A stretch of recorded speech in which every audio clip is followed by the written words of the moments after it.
న్యాయస్థానం ఈ దేశంలో అతిపెద్ద న్యాయస్థానం, అతిపెద్ద సంస్థ అయినటువంటి సిబిఐకి అప్పగించి సిబిఐ నుంచి నివేదిక కోరితే పరకామణిలో జరిగిన దోపిడీ గురించి వెల్లడైంది. అందులో ఆ దోపిడీకి కారకులైనటువంటి ఆనాటి టీటీడీ పాలక వర్గాల యొక్క ప్రముఖులందరూ ముద్దాయిలేని తెలిసింది. కల్తీ నెయ్యి విషయంలో నాటి పాలక వర్గంలో ఉన్నటువంటి పెద్దలందరూ దీనిలో భాగస్వాములని తెలిసింది. మరి ఇప్పుడు ఏం సమాధానం చెప్తారు? ఇప్పుడు కూడా తెలుగుదేశం పార్టీ మీద లేదా మా ప్రభుత్వం మీద బురద తల్లి తప్పించుకుందామని చూస్తున్నారా?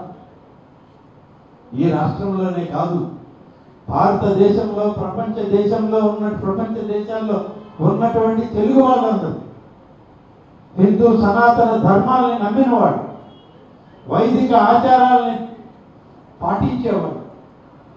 ఎంత పెద్ద తప్పు కలియుగ వైకుంఠంలో జరిగింది అని తెలిసి బాధపడుతూ ఆవేదనతో ఇటువంటి పాలక వర్గాలను మనం చూసింది, ఇటువంటి వారిని గౌరవించిందని చెప్పి ఇవాళ బాధపడుతుంటే ఎప్పటికి కూడా మీలో కనీసం మేము తప్పు చేశామనేటువంటి ఆలోచన రాకుండా ఇంకా రాజకీయాన్ని చేయడానికి ప్రయత్నం చేస్తూ ఉన్నారంటే శోచనీయం, బాధాకరం.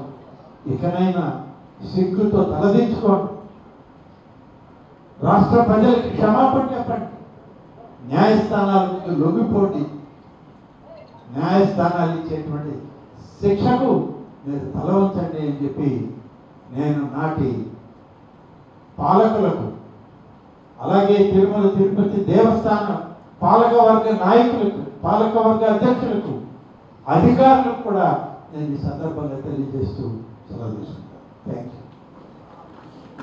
యూ. చేయనటువంటి సంక్షేమ కార్యక్రమాలు ఇంత పెద్ద ఎత్తున జరుగుతూ కోట్లాది రూపాయలు పేద వర్గాల ప్రజలకి, మధ్యతరగతి రైతాంగానికి ఇవాటి ప్రభుత్వం సహకరిస్తూ చేస్తూ పోతుంది. కానీ ఉనికి కోల్పోయినటువంటి, అసలు తమ స్థానమే తమకు తెలియలేనటువంటి స్థితిలో ఉన్న ఈ రాష్ట్రంలో కనీసం తమ పేరైనా అప్పుడప్పుడు గుర్తు చేసుకోవాలని చెప్పి ఉన్నటువంటి ప్రతిపక్ష పార్టీ, నేను మళ్ళీ పేరు చెప్పి వాళ్ళని గుర్తు చేయాల్సిన పరిస్థితి నేను ఉండకూడదని ఆ పేరు చెప్పదలుచుకోండి. ఇటువంటి ప్రతిపక్ష పార్టీ యొక్క పాత్ర ఏంటి? ప్రభుత్వానికి సహకారం అందించు, ఎక్కడైనా తప్పు చేస్తే మంచి చేయండి అని సలహా ఇవ్వండి. ఉన్న 10 మంది శాసనసభకు రాదు. మరి వాళ్ళు ఎందుకు శాసనసభ్యులుగా ఉన్నారో, ఎందుకు ప్రతిపక్ష పాత్ర మాకు ఇవ్వాలనుకుంటున్నారో వాళ్ళకి తెలియదు.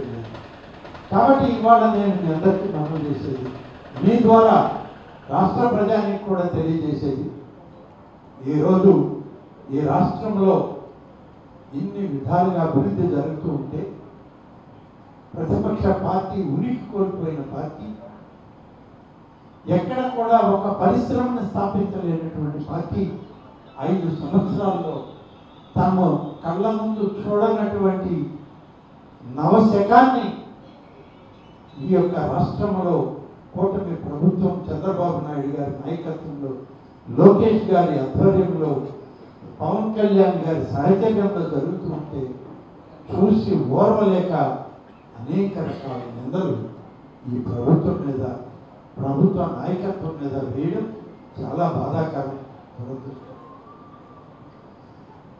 నిన్ననే తిరుచానూరు అమ్మవారి యొక్క బ్రహ్మోత్సవాల్లో రాష్ట్ర ప్రభుత్వ ప్రతినిధిగా ముఖ్యమంత్రి గారికి మారుగా వెళ్ళి రావడం జరిగింది. మరి అక్కడికి వెళితే అక్కడ ఉన్నటువంటి పరిస్థితుల్ని మీడియా సోదరులు ప్రస్తావన చేశారు. ఒకవైపు నేతి కుంభకోణం, కల్తీ నెయ్యి కుంభకోణం, మరొక వైపు పరకామణిలో దోపిడీ. ఇవి అతిపెద్ద కలియుగ ఆరాధ్య దైవం. ప్రతి భారతీయుడు, ప్రతి హిందువు నిత్యం కొలిచేటువంటి శ్రీ వెంకటేశ్వర స్వామి ఆ క్షేత్రంలోనే ఇటువంటి వ్యవసనాలను ప్రోత్సహించారు. దురదృష్టకరమైన పద్ధతులకి ఆనాడు వాళ్ళు పనిచేశారు, దోపిడీ చేశారు. మరి వాళ్ళ మేము చెప్పింది కాదు, మేము చేసే ఆరోపణలు కాదు, ప్రభుత్వంగా ఇవాళ వచ్చిన నివేదిక. మేమేదో ఒక రాజకీయ పార్టీగా మేము చెప్పట్లేదు. ఈ రాష్ట్ర ప్రభుత్వంగా ఒక సుస్థిరమైనటువంటి పాలన అందించేటువంటి నాయకత్వం ఉన్నటువంటి చంద్రబాబు నాయుడు గారి నాయకత్వాన్ని, పారదర్శకతను చూసి మళ్ళీ అవే కంపెనీలు మేము రాయలసీమలో పెట్టుబడులు పెడతాం, రాయలసీమను హబ్బుగా చేసుకొని పారిశ్రామిక రంగాన్ని అభివృద్ధి చేస్తామని అటు కర్నూలు కానీ, ఇటు కడప కానీ, అనంతపూర్లో లేపాక్షి కానీ ఇలాంటి అనేక ప్రాంతాల్లో ఇవాళ పెట్టుబడులు పెట్టడానికి అనేక మంది ముందుకు వచ్చారని చెప్పి నేను మీకు మనం చేస్తాను. ఉమ్మడి నెల్లూరు జిల్లాలో మేడ్ ఇన్ ఏపీ ప్రమోట్ చేస్తూ శ్రీ సిటీని south India's most reliable industrial క్లస్టర్గా మన గౌరవ ముఖ్యమంత్రి చంద్రబాబు నాయుడు గారు దాన్ని నిలబెట్టారు అని చెప్పి చెప్పడానికి మనకి వేరే ఆలోచన లేదు. ఇంత గొప్ప పారిశ్రామిక వ్యవస్థని మన రాష్ట్రంలో నెలకొల్పుతున్న ముఖ్యమంత్రి గారికి నెల్లూరు జిల్లా యువతరం నుంచి ప్రజల తరఫున ప్రత్యేకంగా వారికి శుభాకాంక్షల్ని, ప్రత్యేక ధన్యవాదాలని తెలియజేస్తాము. ఇక అన్నీ మంచిగా చెప్పాం, కానీ ఈ రాష్ట్రంలో ఉన్న ప్రతిపక్ష పాత్ర గురించి కూడా ఒక మాట చెప్పాలి. గతంలో ఈ రాష్ట్రంలో జరిగినటువంటి అభివృద్ధి పార్టీ పరంగా నారా లోకేష్ గారు ప్రతి ఒక్కరు కూడా ఈ యొక్క గ్రీవెన్స్ డే జరపాలి, ప్రతి నియోజకవర్గంలో జరపాలి, ప్రతి ప్రాంతంలో జరపాలి అనేది ఆయన. అందుకని గ్రీవెన్స్కి అత్యంత ప్రాధాన్యత. మేము కూడా నియోజకవర్గాల్లో శాసనసభ్యులు కానీ, మంత్రులు కానీ, స్థానికంగా ఉన్న ప్రజాప్రతినిధులు అందరం కలిసి గ్రీవెన్స్ డేస్లో పాల్గొంటాం. గ్రీవెన్స్ కూడా నెలకి కనీసం 3 దఫాలు మా నియోజకవర్గాల్లో జరపాలని, మేము ఇన్ఛార్జిగా ఉన్న జిల్లాల్లో ఒక దఫా జరపాలని ఇవాళ మేము కూడా అనుకోవడం జరిగింది. తప్పనిసరిగా ఈ జిల్లాలో ఈ నియోజకవర్గాలు గ్రీవెన్స్లో పాల్గొనడం జరుగుతుంది. ఇవాళ మొదలుపెట్టి అఫీషియల్ గ్రీవెన్స్ డేకి కార్యక్రమం శ్రీకారం చుడుతున్నాం కాబట్టి మా సుబ్బారావు గారు ఒక గ్రీవెన్స్ తెచ్చారు ఆత్మకూరు నుంచి. మొదటి గ్రీవెన్స్ కింద దాన్ని ఇప్పుడు తీసుకోవడం జరుగుతుంది. మిత్రులకు, సోదరులకు, సోదరిమణులందరికీ కూడా ప్రత్యేక ధన్యవాదాలు. కార్తీక మాసంలో మీకు, మీ కుటుంబ సభ్యులకు, అలాగే మీ ద్వారా రాష్ట్ర ప్రజానీకానికి